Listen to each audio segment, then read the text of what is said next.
હું કરણ કાયસ આર્યન નાયક હાઈસ્કૂલ સરીપુર. વિદ્યાર્થી મિત્રો, આપણે ગયા લેક્ચરમાં નંદ સમીકરણ અને એના દાખલા ગણ્યા હતા. ત્યારબાદ હજુ કેટલાક નંદ સમીકરણના દાખલા આપણે ગણવાના છે, પણ એના માટે એક સૂત્ર આપણે બીજું સાબિત કરવું પડશે. એ સૂત્ર છે કે નંદ સમીકરણમાંથી સંતુલન અચળાંક કેશી. તો એ સૂત્ર પહેલા આપણે સાબિત કરીશું, સૂત્ર મેળવીશું અને ત્યારબાદ એના આપણે દાખલા ગણીશું. તો આપણે નંદ સમીકરણમાંથી સંતુલન અચળાંક કઈ રીતે મેળવી શકાય એના વિશે આ લેક્ચરમાં આપણે ચર્ચા કરવાના છે. ચાલો, તો એના માટે આપણે એક ઉદાહરણ લેવું પડશે. ઉદાહરણ તરીકે આપણે વિદ્યુત રાસાયણિક કોષ લઈએ છીએ, જે આપણે ફર્સ્ટ લેક્ચરમાં ભણી ગયા છીએ. એની એનોડ અને કેથોડની પ્રક્રિયા તમને ખબર જ છે. એના પરથી આપણે કુલ પ્રક્રિયા દર્શાવીશું. કોની? તો વિદ્યુત રાસાયણિક કોષની. ચાલો, એની કુલ પ્રક્રિયા શું છે? વિદ્યુત રાસાયણિક કોષની કુલ પ્રક્રિયા તો આપણી પાસે Zn સોલિડ છે, બરાબર, વત્તા તમે પણ લખતા જતો Cu+2 aqueous છે, બરાબર. ચાલો, તેમાંથી આપણને શું મળે છે?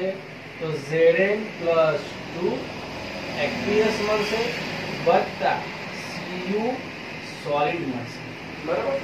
આ રિએક્શન પરથી તમને ખબર પડે છે કે Zn નું ઓક્સિડેશન થયું છે અને Cu+2 માંથી Cu નું એટલે કે રિડક્શન થયું છે, બરાબર. તો આ આપણી વિદ્યુત રાસાયણિક કોષની કુલ પ્રક્રિયા છે. હવે આપણે જ્યારે પણ વિદ્યુત રાસાયણિક કોષ જ્યારે પ્રક્રિયા ચાલુ હોય છે ત્યારે શું થાય છે, એક્ચ્યુઅલ જે અંદર રાસાયણિક કોષમાં શું થાય છે આપણને ખબર જ છે, પણ એકવાર હું તમને જણાવવાની કોશિશ કરું છું. તો અહીં મેં વિદ્યુત રાસાયણિક કોષ દર્શાવ્યો જ છે, તમે જોઈ શકો છો. તો એમાં શું થાય છે? હવે આખા કોષનું ડિસ્ક્રિપ્શન આપતો નથી, એ તમે પહેલા લેક્ચરમાં જઈને જોઈ શકો છો, અથવા તમને હું ત્યારે ભણાવ્યું જ છે. અહીં આપણે એ સમજવાનું છે કે અહીં Zn નું સોલ્યુશન છે એક અર્ધકોષમાં અને Zn ની પટ્ટી છે. બીજા અર્ધકોષમાં Cu નું સોલ્યુશન છે અને Cu ની પટ્ટી છે, બરાબર. આ આપણો આખો વિદ્યુત રાસાયણિક કોષ છે. તેમાં શું થાય છે કે Zn ની પટ્ટી જે છે એ શું થશે? Zn અહીં આપણે એનોડ તરીકે હોય છે, Zn ની પટ્ટી એ પીગળતી રહેશે અને ક્યાં જશે? એ દ્રાવણમાં જશે. અને દ્રાવણમાં જાય તો એ Zn શું થશે? તો આયનમાં રૂપાંતર પામશે. સમજ પડે તો શું કહેવા માંગુ છું? તો Zn ની પટ્ટી પીગળીને આયનમાં રૂપાંતર પામે. તો ઓલરેડી આપણી પાસે Zn નું સોલ્યુશન અંદર છે જ, એટલે કે Zn+2 ના આયનો ઓલરેડી આપણી પાસે છે જ અંદર, અને બીજા કેટલાક પીગળીને અંદર આવે છે અને આયન સ્વરૂપે રચાય છે. તો રિએક્શન શું થશે અંદર? તો આપણી પાસે Zn સોલિડ શું છે? આપણી પાસે Zn સોલિડ એ શું કરશે? તો Zn+2 આયનમાં રૂપાંતર પામશે અને 2 ઇલેક્ટ્રોન મુક્ત કરશે. હવે Zn+2 માં રૂપાંતર પામી એટલે આપણી પાસે Zn+2 તો હતા જ અને બીજા Zn+2 અંદર એડ થયા. ધેટ મીન્સ કે આપણે અહીં લખી શકાય કે Zn+2 ની સાંદ્રતામાં વધારો થાય છે. શું થાય છે? Zn+2 ની સાંદ્રતામાં વધારો થાય છે. ક્લિયર? એ જ રીતે આપણે Cu ની વાત કરીએ તો Cu આપણે અહીં જે દ્રાવણમાં છે Cu+2 છે આપણી પાસે. કેવો છે? અહીં Cu+2 છે. તો એ Cu+2 શું કરે? તો આ 2 ઇલેક્ટ્રોનને એક્સેપ્ટ કરશે અને પટ્ટી પર જાય છે. પટ્ટી પર જાય એટલે Cu સોલિડ સ્વરૂપે જાય છે. એ આપણે જે +2 છે એ સોલિડમાં જવાના, એટલે આયનની સાંદ્રતા કેવી થવાની? ઘટવાની, કારણ કે +2 માંથી એ ઘન બની જવાનું. રિએક્શન શું થાય છે કે Cu+2 વત્તા 2 electron it gives Cu solid. તો તમે જોઈ શકો છો કે Cu+2 છે એ 2 ઇલેક્ટ્રોન એક્સેપ્ટ કરશે આ ચાર્જ હેતુ દ્વારા અને એ ઉપર ધાતુની પટ્ટી પર જોડાશે. એટલે આયનની સાંદ્રતા કેવી થવાની? ઘટવાની. તો આપણે અહીં લખી શકાય કે અહીં Cu+2 ની સાંદ્રતામાં ઘટાડો જોવા મળે છે અથવા તો ઘટાડો થાય છે. આ કઈ બાજુ, કઈ રિએક્શન એટલે કેવી રીતે જોવા મળે છે? તો રિએક્શન આપણે જ્યારે ચાલુ હોય છે, પ્રક્રિયા ચાલુ હોય છે, ત્યારે ધીમે ધીમે Zn+2 કે Zn+2 આયનની સાંદ્રતામાં વધારો થશે અને ધીમે ધીમે Cu+2 ની સાંદ્રતામાં ઘટાડો થશે. ચાલો, તો હવે એક સમય એવો આવી જશે કે આપણી જે સાંદ્રતા છે એમાં કોઈ ફેરફાર જોવા મળશે નહીં. એટલે આપણે લખી શકાય કે અહીં એક સમય એવો હશે કે બંને Zn+2 અને Cu+2 ની સાંદ્રતામાં કોઈ ફેરફાર થશે નહીં. સાંદ્રતામાં કોઈ ફેરફાર થશે નહીં. સમજ પડે છે કે આપણે આ રીતે જોતા હતા કે Zn+2 ની સાંદ્રતામાં વધારો થાય છે, Cu+2 ની સાંદ્રતામાં ઘટાડો થાય છે. અને એક સમય એવો આવશે કે Zn+2 અને Cu+2 જે આપણા બંને આયનો છે એની સાંદ્રતામાં કોઈ ફેરફાર થશે નહીં. આ સ્થિતિને શું કહેવાય? તો આ સ્થિતિને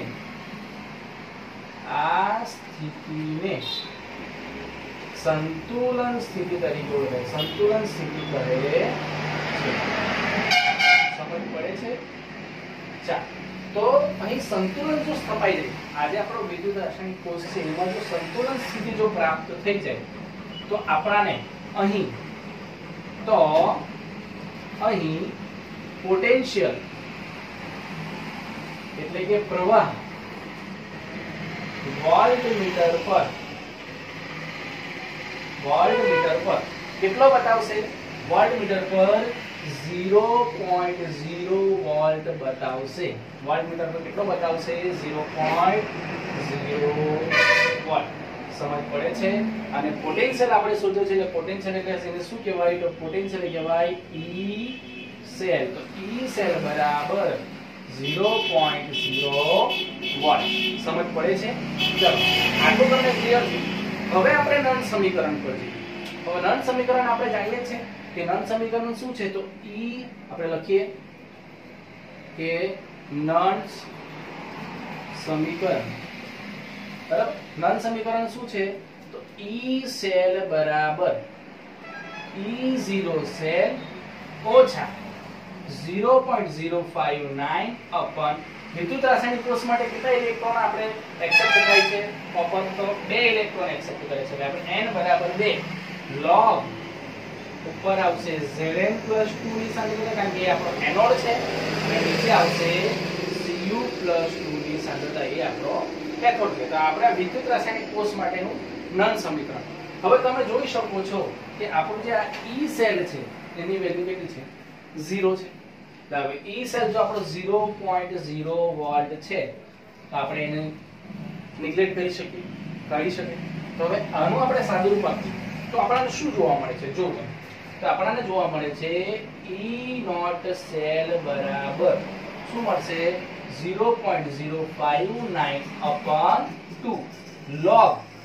હવે સાંભળવા જેવી બાબત છે કે આપણી સંતુલન સ્થિતિ છે અને સંતુલન સ્થિતિ આપણે E સેલ 0 લઈ લીધો છે ત્યારે આપણે એનોડ અને કેથોડ જે છે આપણા તેની સાંદ્રતાને આપણે Kc વડે દર્શાવવી. શેના વડે?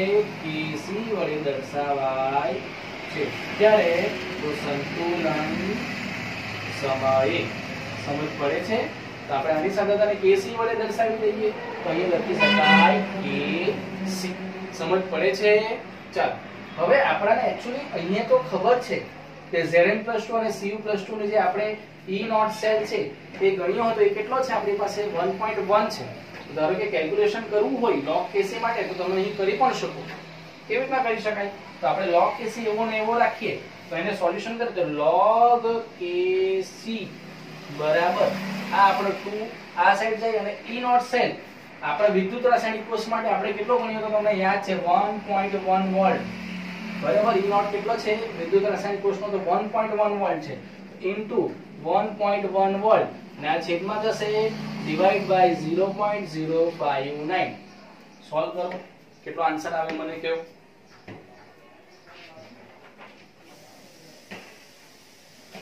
તો log Kc બરાબર આઈ થિંક તમારી પાસે આવશે 37.288 આવશે. શું આવશે? log Kc બરાબર 37.288. તો આપણે એનો એન્ટીલોગ કરવો પડશે Kc શોધવા માટે. બરાબર. તો Kc શોધવા માટે એન્ટીલોગ કરવાની કોશિશ કરો. કેટલો આવે મને જણાવો. તો આપણે Kc બરાબર શું આવશે તો 2 * 10⁻37 Kc બરાબર 2 * 10⁻37 હવે આ તો આપણે શેના માટે તો વિદ્યુત રાસાયણિક કોષ માટે ગણિત જ કર્યો છે આપણે Kc એટલે કે આપણો સંતુલન અચળાંક મેળવી બી લીધો છે વિદ્યુત રાસાયણિક કોષમાં બરાબર હવે આપણે કોઈ બીજો એક્ઝામ્પલ ગણવો હોય તો એના માટે કોમન સમીકરણ કઈ રીતે લખી શકાય તો એનું કોમન સમીકરણ આપણે આના પરથી દર્શાવીએ તો જો કોમન સમીકરણ શું દર્શાવી શકાય તો આપણી પાસે E0 સેલ છે બરાબર કારણ કે આપણે સંતુલન સમયે E સેલ તો 0 લઈ જ લીધો છે બરાબર આપણી પાસે E સેલ કોમન સમીકરણ હવે દર્શાવીએ છીએ કોઈ પણ દાખલા માટે તો E0 સેલ બરાબર 0.059 upon n બરાબર અને log Kc તો આ જે સૂત્ર છે આપણું તે સંતુલન અચળાંકનું સૂત્ર આપણે નળ સમીકરણ પરથી મેળવ્યું છે આ સૂત્ર આપણું ફાઇનલ સૂત્ર છે આના પરથી આપણે આ સંતુલન અચળાંક પરથી આપણે કોઈ પણ કોષનો પ્રમાણિત પોટેન્શિયલ આપણે શોધી શકાય છે કે આપણે જો કોષ પોટેન્શિયલ કોઈ બીજી રીતથી ન શોધી શકાતા હોય જે પ્રમાણિત પોટેન્શિયલ આપણે ન શોધી શકતા હોય કોઈ બીજી રીતથી ન માપી શકતા હોય તો આપણે એને log Kc એટલે સંતુલન અચળાંક દ્વારા પણ આપણે પોટેન્શિયલ એટલે કે એનો પ્રમાણિત પોટેન્શિયલ મેળવી શકાય છે તો આમ આ થિયરી તમે નળ સમીકરણ અને સંતુલન અચળાંક તો આ એક આ ડિસ્કશન હતું એ ડિસ્કશન પરથી આપણે વિદ્યુત રાસાયણિક કોષ પરથી એનું મૂલ્ય પણ મેળવ્યું log Kc નું મૂલ્ય વિદ્યુત રાસાયણિક કોષનું મેળવ્યું અને અંતે કોમન સમીકરણ કે બધી જ જે આપણી વિદ્યુત રાસાયણિક કોષ જે પ્રક્રિયા હોય તેના માટે log Kc નું સૂત્ર શું હશે તો E0 cell = 0.059 n log Kc I think તમને સમજ પડી હશે તમે આનો સ્ક્રીનશોટ લઈ લો ઓકે અને એને સ્ટડી કરો કંઈ પણ ન સમજ પડે તો મને પૂછો કોમેન્ટ બોક્સમાં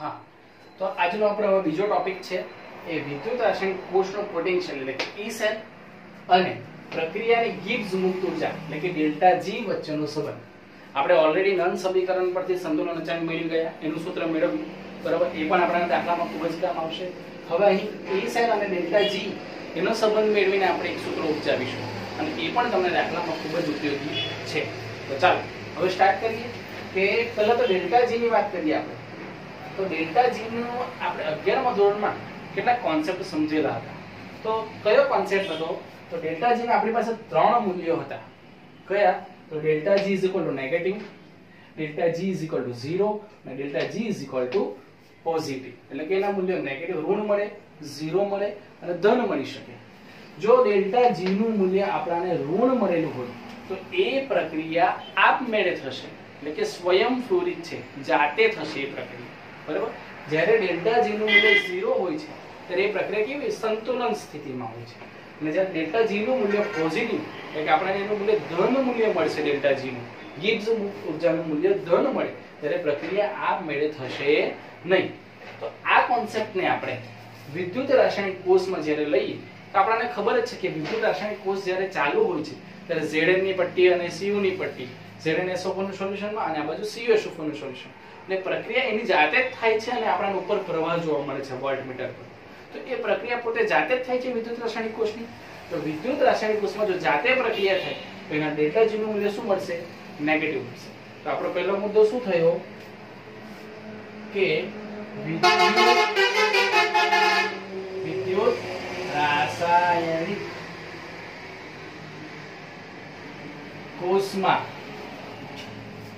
જાતે પ્રક્રિયા થશે અથવા જાતે પ્રક્રિયા થાય છે આથી ડેલ્ટા G નેગેટિવ પ્રક્રિયા આપમેળે થશે માટે ડેલ્ટા G નેગેટિવ સમજ પડે છે તો આપણો આ પહેલો મુદ્દો છે હવે આગળ જઈએ તો જે આપણો વિદ્યુત રાસાયણિક કોષ છે એમાં પ્રતિ સેકન્ડ જે કાર્ય થાય છે એ કોના બરાબર હોય છે તો જે રાસાયણિક વિદ્યુત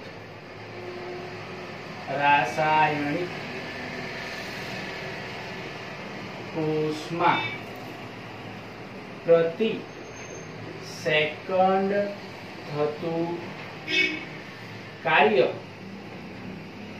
બરાબર કોના બરાબર હોય છે તો જે આપણે ઉત્પન્ન કરીએ છીએ જે પોટેન્શિયલ જે ઉત્પન્ન કરીએ છીએ કયો પોટેન્શિયલ ઉત્પન્ન કરીએ છીએ આપણે E સેલ તો એના બરાબર હોય છે અને એનો ગુણાકાર કોની સાથે હોય છે તો ધારો કે આપણે અત્યારે વિદ્યુત રાસાયણિક કોષ ચાલુ છે અને વોલ્ટ મેળવીએ છીએ, તો એ આપણો ઈ સેલ થયો. અને હજુ મારે જો થોડી ઝડપથી જો પ્રક્રિયા કરવી હોય વિદ્યુત રાસાયણિક કોષની, તો હું શું કરીશ, બહારથી થોડો એને વિદ્યુત પ્રવાહ આપીશ. બહારથી થોડો એને વિદ્યુત પ્રવાહ આપીશ. તો એને ધારો કે મેં NF તરીકે દર્શાવું. તો મારી પાસે ઓલરેડી ઈ સેલ છે વિદ્યુત રાસાયણિક કોષમાં, બરાબર? એ આપણે ઉત્પન્ન કરેલો જ છે ઈ સેલ, અને બહારથી મેં એને થોડો વિદ્યુત પ્રવાહ આપું છું, બરાબર? તો એને મેં બહારથી આપેલો જે વિદ્યુત ભાર છે, આપણે કયો છે, તો બહારથી આપેલ વિદ્યુત ભાર, અને આ પોતે ઉત્પન્ન કરેલો વિદ્યુત પ્રવાહ છે, બરાબર? તો આ ટોટલ કાર્ય એ પ્રતિ સેકન્ડ થતું હશે. હવે આ જે કાર્ય છે એને જો આપણે ગિબ્સ મુક્ત ઉર્જા સાથે સરખાવીએ, તો આના માટે ગિબ્સ મુક્ત ઉર્જાનું આપણું જે સૂત્ર છે તે કેવું છે, નેગેટિવ મૂલ્ય કેવું મળશે, તો આના માટે નેગેટિવ સૂત્ર આપણે નેગેટિવ મૂલ્ય મળશે. તો જોઈએ આપણે ડેલ્ટા જી બરાબર વિદ્યુત રાસાયણિક કોષ માટે ડેલ્ટા જી બરાબર કેવું કાર્ય થશે, તો ડેલ્ટા જી બરાબર પહેલા તો નેગેટિવ ને માઈનસ NF જે આપણે બહારથી આપેલું જે વિદ્યુત ભાર અથવા બહારથી આપેલ વિદ્યુત પ્રવાહ અને ગુણ્યા એટલે કે ઈ સેલ. તો આ આપણને એક સૂત્ર અહીં મળી ગયું છે કે શું છે એક સંબંધ કે ડેલ્ટા જી ઓછા ઓછા કેમ તો આપમેળે થાય છે એટલે, અને NF એ બહારથી આપેલ વિદ્યુત પ્રવાહ અને ઈ સેલ એ પોતે ઉત્પન્ન કરેલો વિદ્યુત પ્રવાહ છે. તો આમ ડેલ્ટા જી બરાબર માઈનસ NF ઈ સેલ. હવે ધારો કે આપણો વિદ્યુત રાસાયણિક કોષ, ધારો કે કોઈ પણ લે વિદ્યુત રાસાયણિક કોષ એ જો પ્રમાણિત હોય, કોષ પ્રમાણિત હોય એટલે કે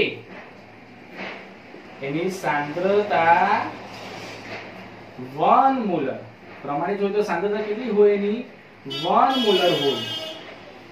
તો આપણે એને કઈ રીતે દર્શાવી શકાય, જો આ આપણી કોમન કન્ડિશન કે આપણો પ્રમાણિત ન હોય ત્યારે, બરાબર? આ ક્યારે, તો પ્રમાણિત ન હોય ત્યારે. હવે ધારો કે જો પ્રમાણિત હોય, તો પ્રમાણિત હોય ત્યારે શું હોય, તો આપણે ઉપર 0 લગાવવું પડે. તો શું હશે, તો delta G0 is equal to minus NF E0 cell. સમજ પડે છે? Minus NF E0 cell. આ એક સૂત્ર મળ્યું. આ પ્રમાણિત હોય ત્યારે, અને જ્યારે આ પ્રમાણિત ન હોય એટલે કે બિન પ્રમાણિત હોય, તો આપણે એવું જ લખીએ કે બિન પ્રમાણિત હોય ત્યારે. કેવું હોય, જ્યારે બિન પ્રમાણિત હોય, બિન પ્રમાણિત જ્યારે આપણી પાસે આ સૂત્ર આવશે delta G -NF E cell, અને જ્યારે પ્રમાણિત હોય ત્યારે આપણી પાસે સૂત્ર આવશે delta G0 -NF E0 cell. અને પ્રમાણિતની કન્ડિશન કઈ છે, તો સાંદ્રતા એની 1 મોલર હોય તો.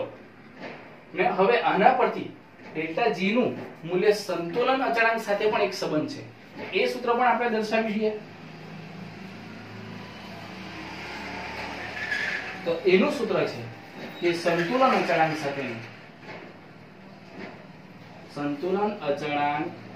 સાથે ગિબ્સ ઊર્જા.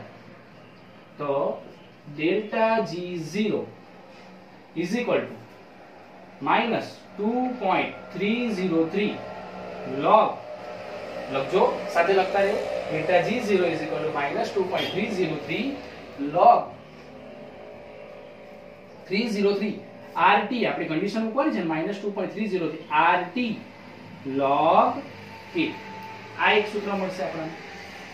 પહેલા લખી કાઢો તમે આટલું.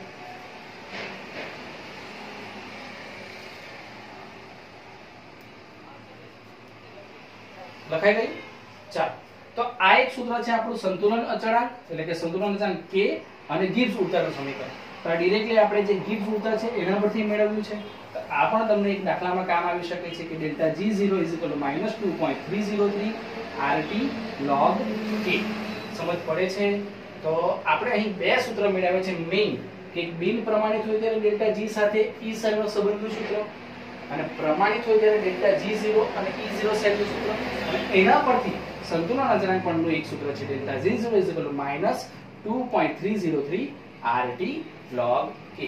તો અહીં આપણી પાસે આ 1 આ 2 અને આ 3, આ ત્રણ સૂત્ર એ આપણે પોસ્ટ પોટેન્શિયલ અને ગિબ્સ મુક્ત ઉર્જા પરથી મેળવ્યા છે. તો ત્રણે ત્રણ સૂત્રો તમને દાખલામાં કામ આવી શકે છે.